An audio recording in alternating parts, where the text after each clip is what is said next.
My dear student, अगर आपने हमारे चैनल को सब्सक्राइब ना किया हो तो सब्सक्राइब कर लें, बेल आइकन को प्रेस कर लें ताकि आने वाले वीडियो का नोटिफिकेशन आपको मिलता रहे। इसके पिछले लेक्चर में पहले कक्षा वाले बच्चों को पढ़ाया था आर्थिक वृद्धि के बारे में, तो आज हम उसी के आगे आर्थिक विकास के बारे में पढ़ेंगे। पहला क्या आर्थिक विकास का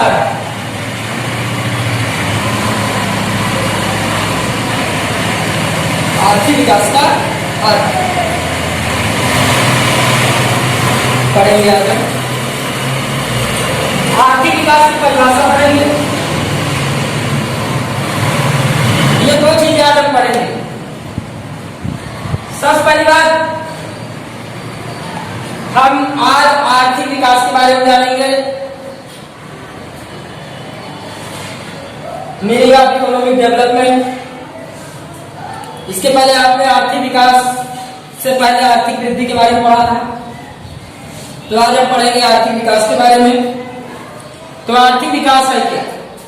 ये शब्द आया कहां से था, इसके बारे में मैंने आपको बताया था कि 1939 से 1945 तक जो द्वितीय विश्व युद्ध हुआ, दुनिया की अर्थव्यवस्था समाप्त हो चुकी थी, लगभग नष्ट हो चुकी थी। सभी देशों ने विचार किया कि हम युद्ध नहीं करेंगे, हम वृद्धि और विकास करेंगे। तब से वहां पर वृद्धि शब्द को आपने पढ़ लिया और वहीं से आर्थिक विकास शब्द आया हुआ। अब आर्थिक विकास की भूमिका क्या है मानव जीवन के अंदर, या किसी देश के अंदर आर्थिक विकास की क्या भूमिका है? आर्थिक विकास के कारण समाज पर, देश पर, लोगों पर क्या क्या प्रभाव पड़ता है, उन सभी चीजों के बारे में हम बारी देखेंगे। लेकिन पहले हमारा टॉपिक आर्थिक विकास का। तो विकास का मतलब होता है आर्थिक विकास। अर्थव्यवस्था के अंदर विकास का अर्थ होता है आर्थिक विकास। आपने देखा होगा कि विश्व युद्ध के बाद बहुत सारे देश स्वतंत्र हो गए। इसमें हमारा एक देश भारत भी था, जो 15 अगस्त 1947 को स्वतंत्र हुआ। इसके बाद लैटिन अमेरिका कई देश स्वतंत्र हुए, अफ्रीका कई देश स्वतंत्र हुए, इसके अलावा एशिया कई देश स्वतंत्र हुए। इसके पहले ये सब क्या थे? गुलाम थे। गुलाम थे, उनकी अर्थव्यवस्था को कोई दूसरा ही चलाता था, उनका कोई भी हक उनके इकोनॉमी पे नहीं होता था, कोई प्रभाव अपनी अर्थव्यवस्था पे। अगर कोई भी व्यक्ति गुलाम हो तो उसका स्वयं का अस्तित्व नहीं होता। इसी प्रकार जब देश गुलाम होते हैं उनका खुद का अस्तित्व नहीं होता है। 1945 के बाद जो देश एक दूसरे पे कब्जा करके थे वो युद्ध में बर्बाद हो गए, तो उनकी कब्जा करने की क्षमता नहीं रही, तो उन्होंने क्या किया? जिन पे कब्जा किया उनको छोड़ दिया। अब ये जो नए देश आए तो गुलाम थे, इसका मतलब उनकी अर्थव्यवस्था कमजोर थी उस समय। ये धीरे धीरे क्या कर रहे हैं? आगे की तरफ बढ़ रहे हैं, ग्रोथ कर रहे हैं, वृद्धि कर रहे हैं। ध्यान देना, वृद्धि कर रहे हैं, इसका मतलब जब वृद्धि करेंगे तो विकास भी होगा। ध्यान देना, अगर वृद्धि नहीं होगी तो विकास नहीं होगा। वृद्धि के साथ विकास जुड़ा हुआ है। जैसे जैसे अर्थव्यवस्था वृद्धि करती है वैसे वैसे उनका विकास होता है। वर्तमान समय में अगर कहा जाए कि आर्थिक विकास क्या है, तो आर्थिक विकास एक प्रक्रिया है, ये निरंतर चलती है। आर्थिक विकास एक प्रक्रिया है और ये क्या होती है? निरंतर चलती है। और ये आर्थिक सुख प्राप्त करने का एक साधन भी है। आर्थिक सुख प्राप्त करने का क्या है? एक प्रकार का साधन है, जिससे हम कह सकते हैं कि ये शब्द छोटा मोटा शब्द नहीं है, ये शब्द काफी व्यापक है, इसकी मर्यादा नहीं है, ये काफी व्यापकता को समेटे हुए है। ये परिमाणात्मक नहीं है, परिमाणात्मक के साथ गुणात्मक भी है। यानी व्यक्ति का इसमें बौद्धिक, आर्थिक, शारीरिक, मानसिक, स्वैच्छिक, सामाजिक हर तरीके का विकास होता है आर्थिक विकास में। तो अगर हम कहें तो आर्थिक विकास शब्द इतना व्यापक है कि इसके अंदर आर्थिक वृद्धि, आर्थिक प्रगति, आर्थिक सुख, इन सभी शब्दों का समावेश एक शब्द आर्थिक विकास के अंदर हो जाता है। स्टूडेंट, उम्मीद आपको समझ में आया होगा। अब हम बात करते हैं आर्थिक विकास में और क्या क्या चेंजेस आते हैं। तो आर्थिक विकास के अंदर वास्तविक राष्ट्रीय आय और वास्तविक प्रति व्यक्ति आय में वृद्धि होती है। क्वेश्चन में वास्तविक राष्ट्रीय आय, वास्तविक प्रति व्यक्ति आय क्या है? तो वास्तविक आय का मतलब होता है जो हम कमाते हैं या अर्न करते हैं और उसको खर्च करते हैं। खर्च करने के परिणाम स्वरूप कुछ बचत करते हैं। उन सभी के साझे योग को हम क्या कहेंगे? वास्तविक आय कहेंगे। और वास्तविक राष्ट्रीय आय क्या होती है स्टूडेंट? तो वास्तविक राष्ट्रीय आय वह है जिसके अंदर से जो पिछले वर्ष का आय होता है उसको निकाल दिया जाता है, यानी वर्तमान आय को ही गिना जाता है। पिछले वर्ष की वस्तुओं के आय को क्या करते हैं? माइनस कर देते हैं उसके लिए। जो इस साल का उसे गिना जाता है, ये वास्तविक राष्ट्रीय आय है। तो आर्थिक विकास के अंदर वास्तविक राष्ट्रीय आय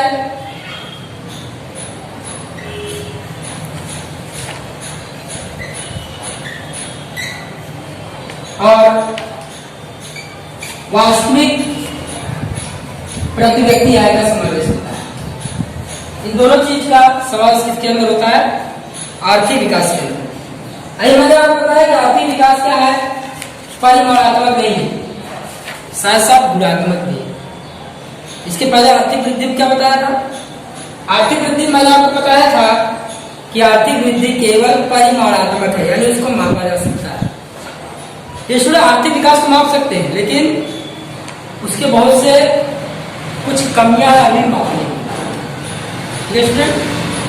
तो हम बात करते हैं आर्थिक विकास में आर्थिक वृद्धि कैसे जुड़ी हुई है, किस प्रकार से आर्थिक विकास से आर्थिक वृद्धि और आर्थिक वृद्धि से आर्थिक विकास जुड़ा है, उसके बारे में बात करेंगे।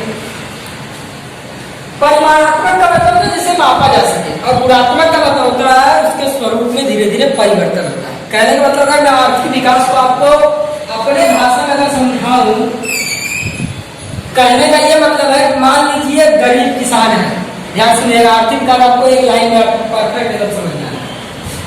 एक क्या है? गरीब किसान है, पुअर फार्मर है।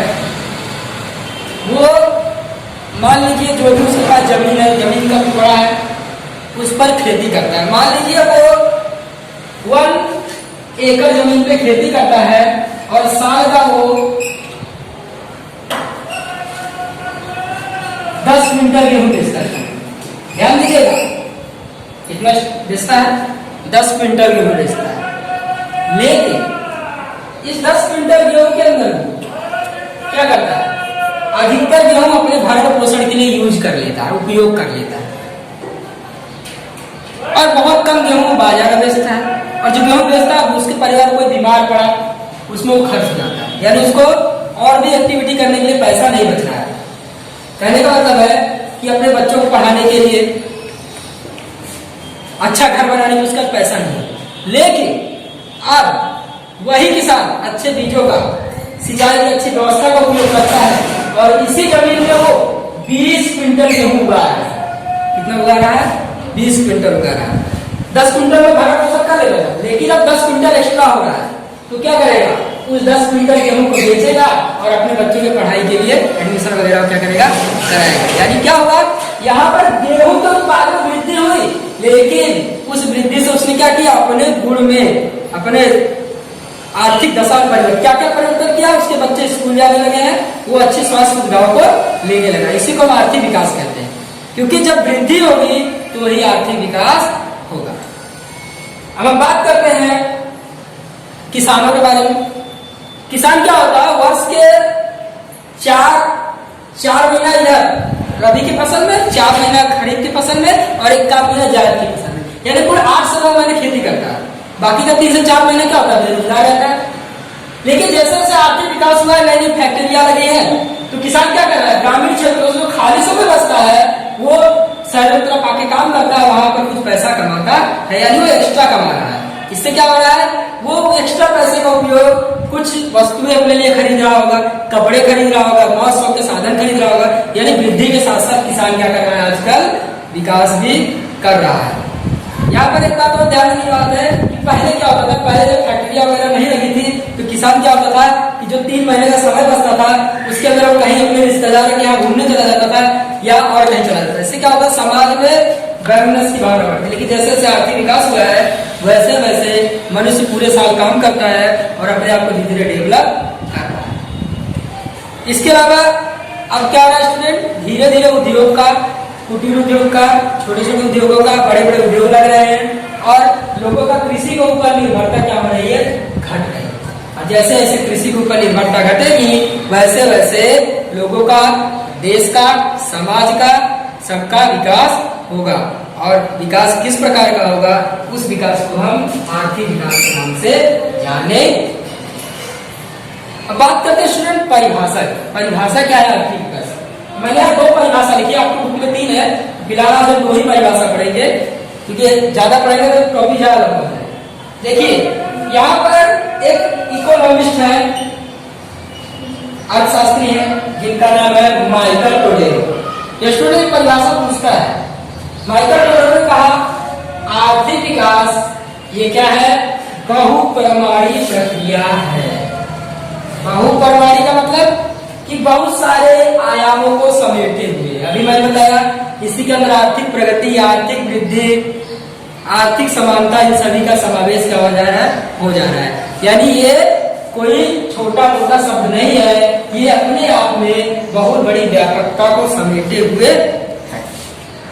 दूसरी परिभाषा हम बता सकते हैं कि देखिए, दूसरी परिभाषा है आर्थिक विकास एक ऐसी प्रक्रिया है कि जिसके अंतर्गत गरीबी रेखा के नीचे जीने वाली जनसंख्या में वृद्धि ना हो, आय का वितरण असमान ना हो, इन शर्तों के साथ देश की प्रति व्यक्ति आय क्या हो लगातार बढ़ती है।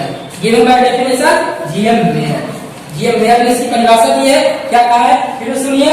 आर्थिक विकास एक ऐसी प्रक्रिया है जिसके अंतर्गत गरीबी रेखा के नीचे जीने वाले लोगों की जनसंख्या में वृद्धि ना हो तथा आय का असमान वितरण अधिक प्रमाण में ना हो, इस प्रकार के विकास को हम साथ साथ प्रति व्यक्ति आगे बढ़े। ध्यान रखना, इसके अंदर आपको क्या क्या याद रखना है। इसका ट्रिक है कि गरीबी रेखा में वृद्धि ना हो। इसको दूसरा आप टॉपिक पकड़िए कि जनसंख्या गरीबी रेखा में क्या ना हो, गरीबी रेखा में जनसंख्या में वृद्धि ना हो। एक चीज ये पकड़ के रखिए। दूसरा आपको पकड़ के रखना है आय के वितरण में असमानता ना हो। और तीसरा आपको पकड़ के रखना है कि प्रति व्यक्ति आय में लगातार वृद्धि होती है। 3 चीज पकड़ना है, गरीबी रेखा की जनसंख्या ना बढ़े, साथ साथ आय का असमान वितरण ज्यादा ना हो, और उसके बाद प्रति व्यक्ति आय में दीर्घकालीन वृद्धि होती रहे। ध्यान सुनिए, बराबर देखते हैं। आर्थिक विकास एक ऐसी प्रक्रिया है कि जिसके अंतर्गत गरीबी रेखा के नीचे जीने वाले लोगों की जनसंख्या में वृद्धि ना हो, साथ साथ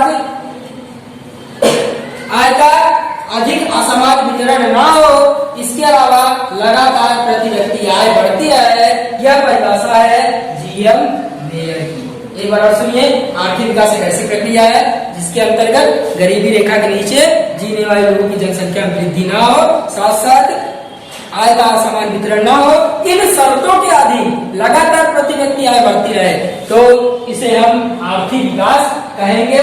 ये परिभाषाएं है। पहली परिभाषा माइकल टोलेरो की, दूसरी परिभाषा जीएम मेयर की। ये स्टूडेंट उम्मीद है आपको समझ में होगा और आप इतना रीड करेंगे। कल हम तीसरी परिभाषा और साथ साथ आर्थिक विकास के लक्षण को लेकर आएंगे और आप इसको रीड कीजिएगा। Thank you.